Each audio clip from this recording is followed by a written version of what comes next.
A big step towards equality for transgender students in Arizona today. Supporters of the LGBTQ communities were at the state capitol advocating to protect the rights of their members, including one family who wants to speak out against any law that would prevent their transgender 6-year-old daughter from playing sports.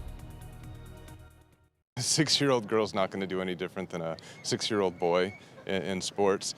And as the children grow and they take on this transgender lifestyle, their bodies are changing, and with hormone therapy and with treatment, they end up being more physically identifiable to the gender that they have inside their brain.